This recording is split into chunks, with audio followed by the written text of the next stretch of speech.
조갑제 TV 시청자 여러분, 미국에서 그동안에 이 비밀로 분류하고 있었던 1963년 11월 23일의 존 F 케네디 대통령 암살 사건과 관련된 문서를 오늘 공개를 했습니다. 거기서 새로운 결론이 나오기는 힘듭니다. 오스왈드란 사람이 달라스에서 자동차를 타고 가는 케네디를 쏘아서 죽인 사건에 배후가 있느냐 없느냐 하는 것은 그 뒤에 와렌 리포트라는 게 나와가지고 거의 정확하게 밝혀졌습니다. 배후는 없다. 오스왈드는 단독범이다. 그는 문제는 오스왈드가 살아있었던 것이 아니라 오스왈드가 잡혔는데 그 며칠 뒤에 잭 루비라는 사람이 나타나가지고 그 오스왈드를 사살하고 말았습니다. 그게 생중계가 됐습니다. 텔레비전에. 잭 루비라는 사람은 또 감옥에서 죽었어요. 이러니까 더 미스테리를 낳고 해서 심지어는 범인이 두 사람이었다. 오스왈드 말고 또 다른 사람이 있었다. 뭐 동영상을 분석해가지고 이런 주장 등등 나오는데 사실은 단독범으로 보는 게 압도적 정설입니다. 그러나 지금 관련 문서가 공개되니까 그 이외에 그와 관련된 아주 여러 가지 이야기가 많이 나올 것 같아요. 더구나 이 오스왈드는 동서 냉전 시대인데도 소련에 간 적도 있고 쿠바에 간 적도 있습니다. 그러니까 더 의심을 사는 거죠. 소련이 뒤에 조종한 것이 아니냐 등등입니다. 당장 나온 기사가 이겁니다. 리차드 헬름스라는 CIA 국장이 은퇴한 다음에 역사 기록으로서 남겼는데 당시 존슨 대통령은 케네디가 죽고 나서 부통령이 있다가 대통령으로 승계한 사람이죠. 월남전을 주도한 사람이죠. 아주 불호했던 대통령입니다. 이분이 지나가는 말처럼 케네디가 암살된 거는 그 며칠 전에 있었던 월남 고딘디엠 대통령 암살에 대한 하나의 대가였다. 이런 이야기를 했다는 겁니다. 그것은 두 암살 사건이 무슨 연관성이 있다는 것이 아니고 이 고딘디엠은 월남 대통령이었는데 군부가 쿠데타를 일으키는 과정에서 고딘디엠과 그 동생을 사살해 버렸습니다.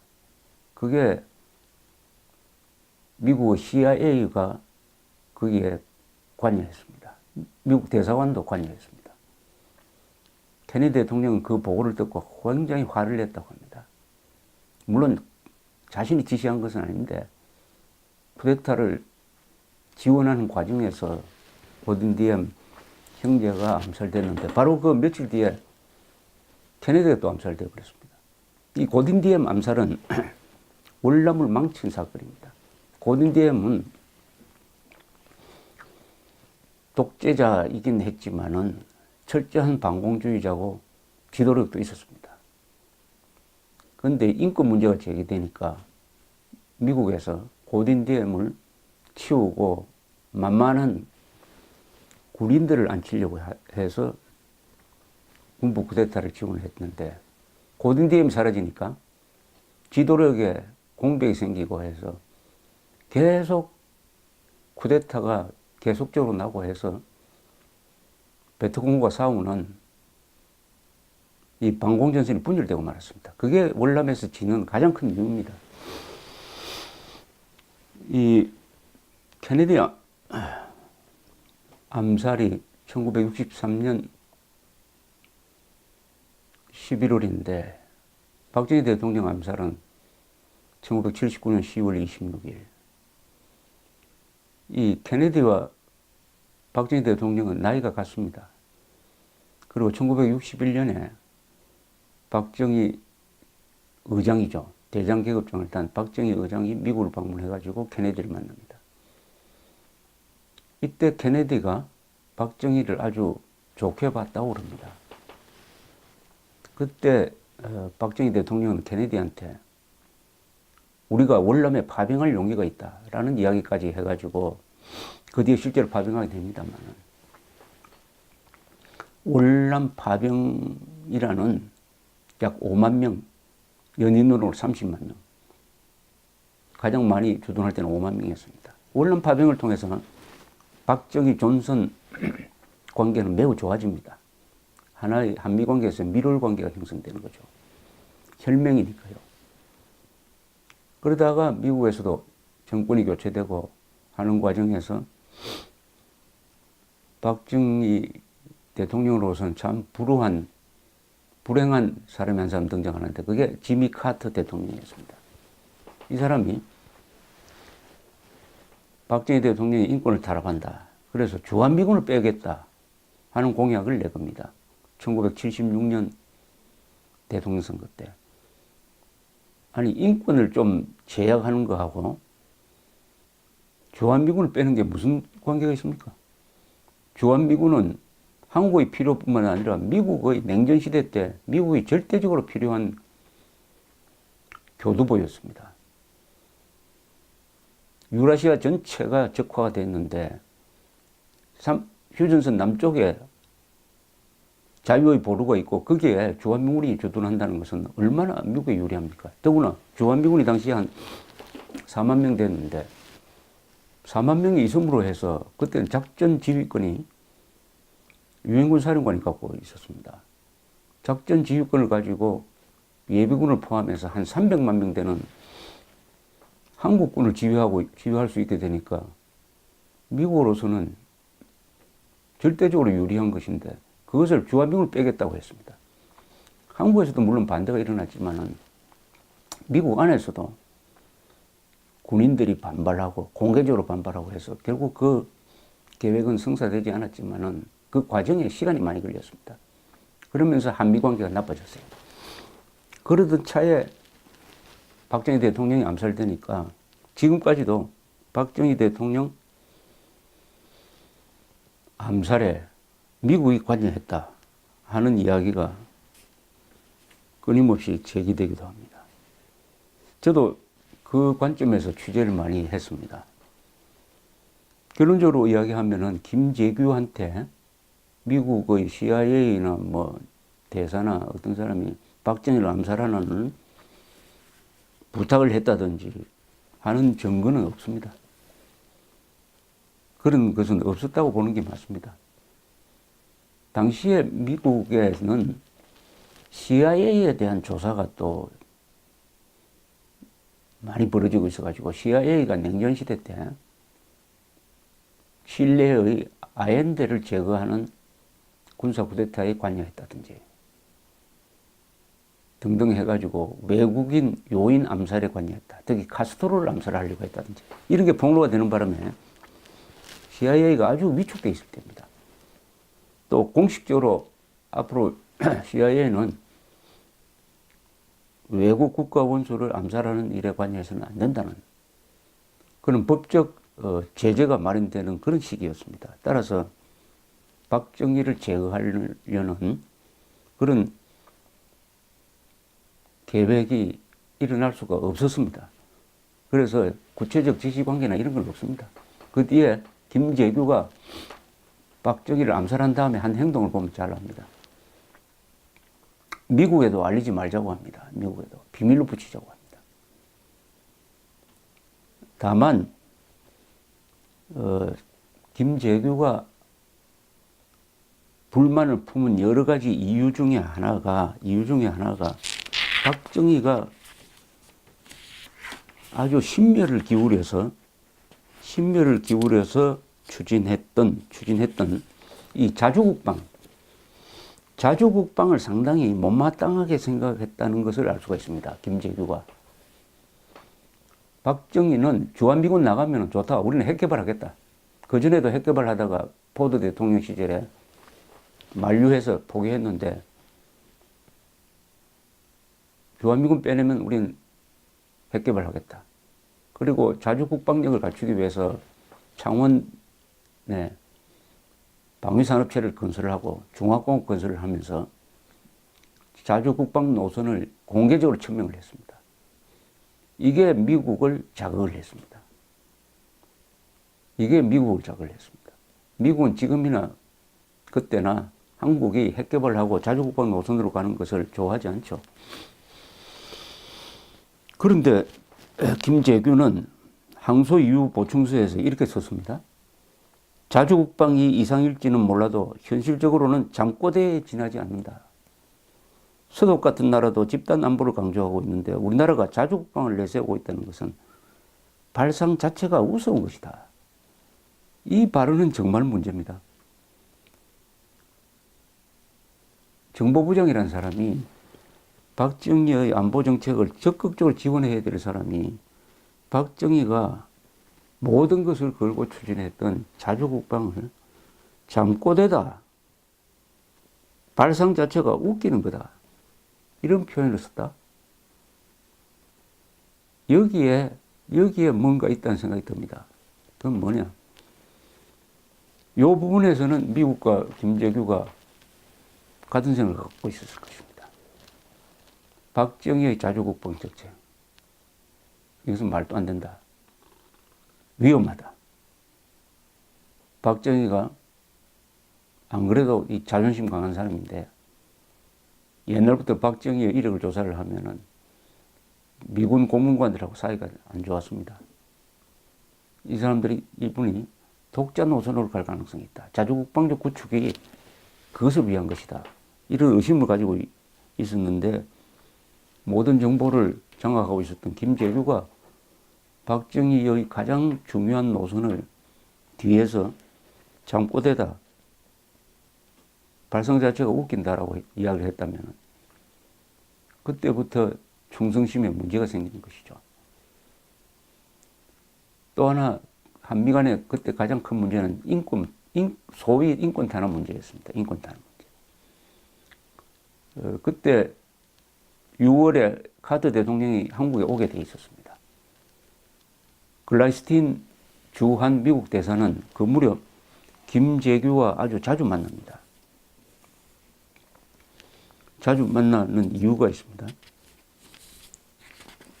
체면을 세워달라고 하는 겁니다. 무슨 체면이냐. 카터가 한국에 오는데 민주 인사를 잡아 넣는다든지 이렇게 하면은 카터 체면이 말이 안 된다. 그렇게 부탁을 하기 위해서 이 글라이스틴은 누구를 만났냐면은 김재규 정보부장을 창구로 해서 자주 만납니다. 자주 만납니다. 이 6월 달에 3번이나 만납니다. 3번이나 만났는데 그 만나서 나눈 대화를 국무부 장관한테 보고한 게 문서가 공개되는 바람에 이미 알려져 있습니다. 예, 근데 1979년 6월 20일 주한미국 대사 글라이스틴이 국무부에 지급 전보로 보고한 김재규 정보부장과의 면담 내용은 이렇게 되어 있습니다. 나는 글라이스틴입니다. 나는 오늘 김재규 부장을 만나서 단도직입적으로 카터 박정희 정상회담과 한국 내 인권 문제의 중요성을 강조했다. 인권 향상을 상징하는 정치적 제스처가 있으면 더 이상 좋을 것이 없겠다고 말했다. 나는 또 정상회담을 전후하여 인권 탄압으로 생각될 수 있는 행동을 피해달라고 했다. 뭐 이렇게 보고를 했습니다. 이 전문을 공개된 전문을 읽어보면 되게 흥미로운 게 하나 있었어요.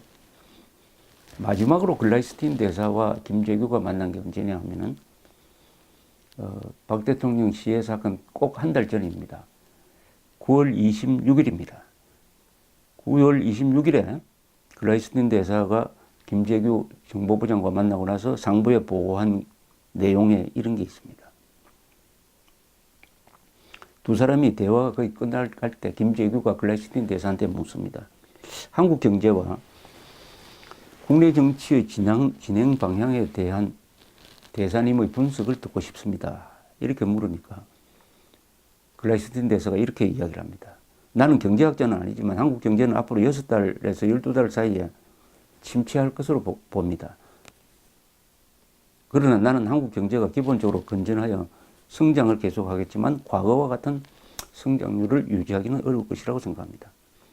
정치 문제에 대해서 말씀드린다면 두 가지 점이 걱정스럽습니다. 하나는 정치적인 양극화 현상이고 이는 국가를 분열시키고 정치적 불안정을 초래할 것입니다. 두 번째는 평화적 권력 이동의 문제입니다. 현재의 헌법과 정치 조직으로서는 평화적 권력 이동을 관리하기가 불가능할 것입니다. 나는 한국의 상황을 이란과 비교하는 것에는 동의하지 않습니다. 한국은 이란보다도 내부적으로 훨씬 강력하며 공통된 가치관과 이해관계를 가지고 있는 사회이기 때문입니다. 그래서 저는 한국의 장래에 대해서 낙관하고 있습니다. 이렇게 이야기하니까 김재규는 대사의 판단이 매우 정확하다고 생각합니다. 하면서 이렇게 이야기를 합니다. 권력 이동기나 전쟁과 같은 국내 위기 상황에서 한국 사람들의 가치관은 변함없이 지속될 것입니다. 한국의 발전과 안보를 위해서 가장 중요한 것은 정치의 안정이며 이는 정부가 해결해야 할 사안입니다. 문제는 이런 민감한 시기에 당시에 야당이 들고 일어나고 해가지고 박정희 대통령이 아주 이게 궁지에 몰려 있는 어려운 시기에 글라이스틴 대사하고 김재규가 권력 이동, 평화적 권력 이동, 말이 평화적 권력 이동이지만 여기서는 평화적으로 박 대통령이 물러난다는 이야기죠. 그것을 소재로 이야기했다는 것이 좀 그림칙하게 느껴지기는 합니다. 그림칙하게 느끼는. 그러면 글라이스틴 대사는 11.6 사건을 어떤 식으로 보았느냐. 여기에 또 비밀 전문이 공개된 게 하나 있습니다. 즉 11.6 사건 난 바로 이틀 뒤 글라이스틴 대사는 미국 국무부로 전문을 보냅니다. 이렇게 보고를 합니다. 10월 28일이니까 참 경황이 없을 때죠. 막 김재규가 잡히고 전두환 합동 수사본부장이 등장해가지고 그 깐깐한 목소리로 아주 무서운 얼굴로 김재규가 범인이란 발표를 하고 있을 그 무렵입니다. 글라이스틴 대사의 보고는 이렇습니다. 지난 18일 박 대통령을 마지막으로 만났을 때 그 자신도 강경책의 효용성을 의심하고 있는 것 같았다. 한국 국민들의 대다수는 지금 다소 완화된 유신체제를 원하고 있는데 이것이 파당적이고 무모하며 공격적인 정치인들 속에서 실현될지는 의문이다. 뭐 이런 이야기를 하면서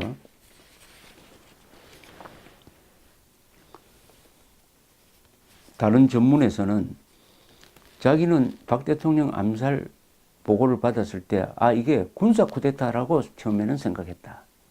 그러나 시간이 지나고 보니까 그게 아니었다. 이렇게 자신의 판단을 설명하고 있습니다.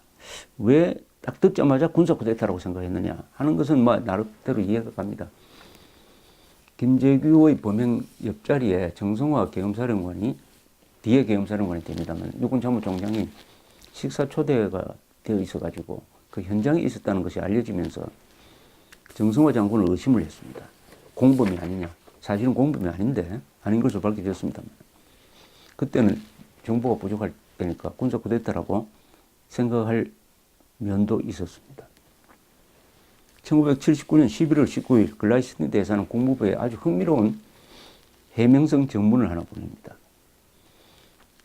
11월 19일이면은 김재규에 대한 이제 군사 재판이 이루어지고 있었습니다. 박 대통령의 죽음에 미국이 관련되어 있다는 의심이 한국에서 끈질기게 나돌고 있다. 이게 지금 글라이스틴 대사가 하는 이야기입니다. 보고하는 겁니다. 일본과 미국 언론은 미국이 박정희 정부를 비판한 것은 쿠데타 음모자들에게 모종의 신호를 보내기 위한 것이었다고 쓰고 있다. 김재규도 재판에서 나의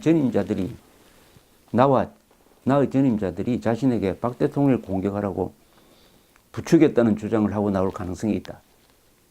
우리는 그런 일을 하지 않았다. 나는 한국 내의 어떤 사람들이나 조직들에게 박정희 정권이 1년 이상 유지될지 의심스럽다는 말을 하고 다녔다는 비난을 듣고 있다. 나는 그런 대화를 한 적이 없다. 그러나 우리가 박 대통령의 행동을 공개적으로 비판한 것 때문에 한국인들이 우리의 비판을 오해하여 박정희의 최후가 다가오고 있다든지 그가 사라지는 것에 대하여 미국이 좋아하지 않을 이유가 없다든지 하는 식으로 생각했을 가능성은 있다. 아주 묘한 이야기입니다. 박정희에 대해서 카터 행정부나 글래스틴 대사가 부정적으로 이야기를 하니까 김재규를 포함해서 주변 인물들은 박정희를 제거하는 것은 미국이 좋아할 것이다. 그래서 용기를 가지고 박정희를 제거했다. 라고 생각할 가능성이 있다. 요게 어떤 실마리를 줍니다. 그때 한미 관계는 건국 이후 최고로 나빴습니다. 특히 박정희 대통령이 김영삼 신민당 총재가 뉴욕타임스하고 인터뷰를 하면서 왜 미국이 박정희 대통령한테 압력을 가하지 않느냐. 그런 내정 간섭이 아니다. 해도 좋다. 이런 취지의 이야기를 하니까 박정희 대통령이 화가 나가지고 김영삼 총재를 국회에서 제명시키게 됩니다. 이것이 10월 초인데 바로 그 열흘 뒤에 부산에서 김영삼의 정치적 고향인 부산에서 북한 사태가 발생하는 거죠. 이런 걸 보면은 이 한미 관계가 나빠지니까 이 민주화 세력이라든지 특히 김재규까지도 박정희를 만만하게 보게 됐다. 박정희를 약하게 보게 되게 되는 것입니다. 미국이 박정희를 싫어한다. 그럼 박정희를 제거하면 미국으로부터 도움을 받겠다. 받을 수 있을 것이다. 이 정도의 생각은 김재규가 했을 가능성이 많습니다.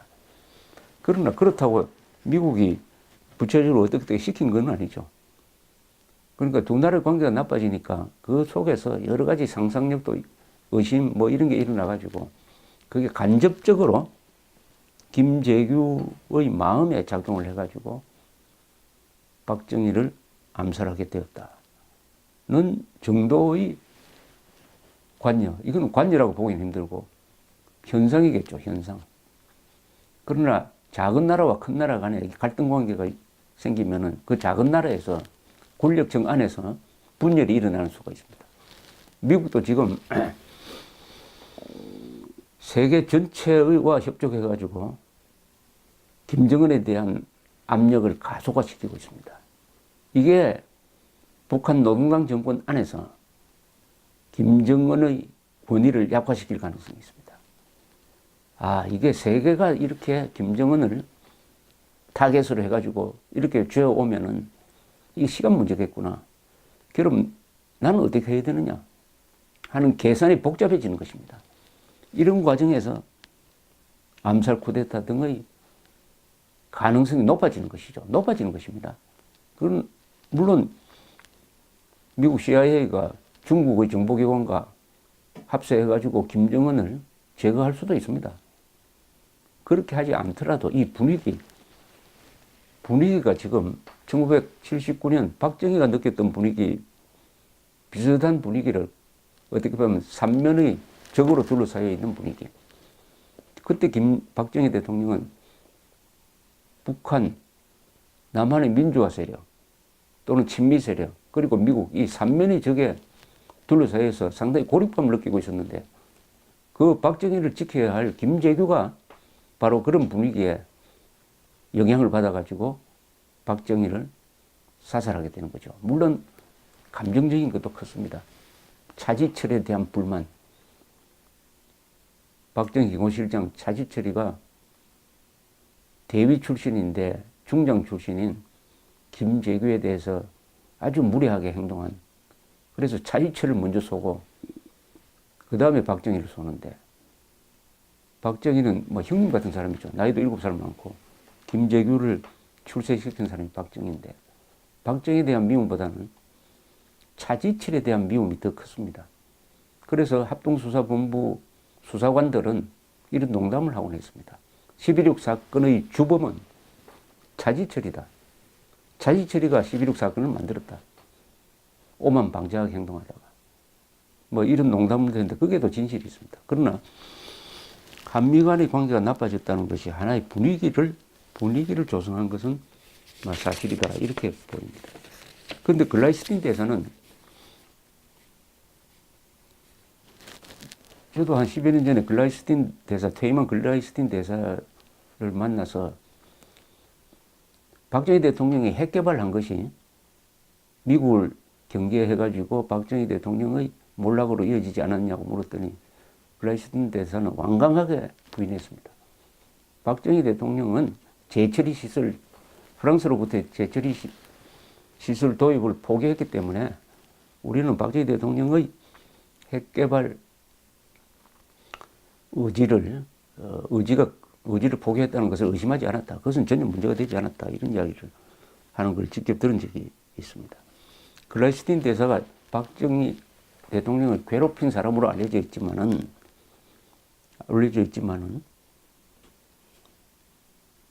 박정희가 죽고 나서 조문사절로 오는 당시에 사이러스 벤스 국무장관한테 보낸 전문이 있습니다. 거기서는 박정희를 이렇게 높게 평가합니다. 한번 읽어드리겠습니다. 한국 역사에서 박 대통령이 차지할 위치는 확고하다. 최근에 와서 정권의 정통성이 약화되긴 했지만 대부분의 한국인들은 그를 한국 근대화의 아버지로 추앙하고 있으며 분단과 전란과 빈곤으로 신음하던 사람들에게 눈부신 경제발전과 자부심을 가져다 준 지도자로 보고 있다. 농촌 출신인 그는 농민들을 위한 애정을 한시도 잊지 않았다. 물론 그는 사교성이 있는 성격의 소유자는 아니었다.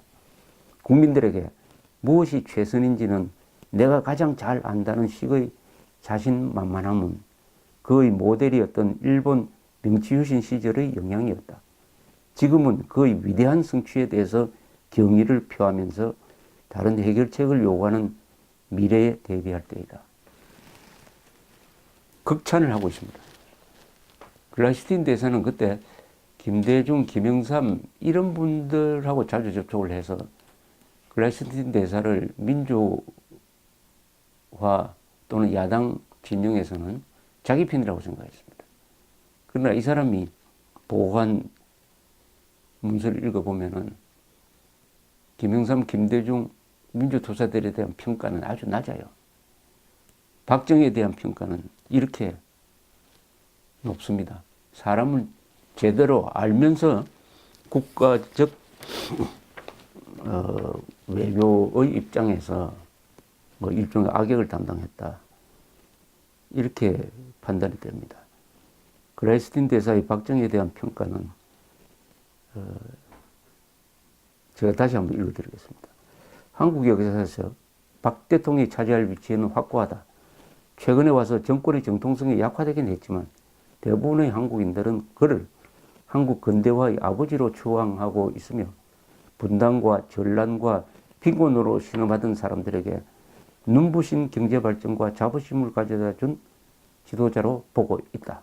농촌 출신인 그는 농민들을 위한 애정을 한시도 잊지 않았다.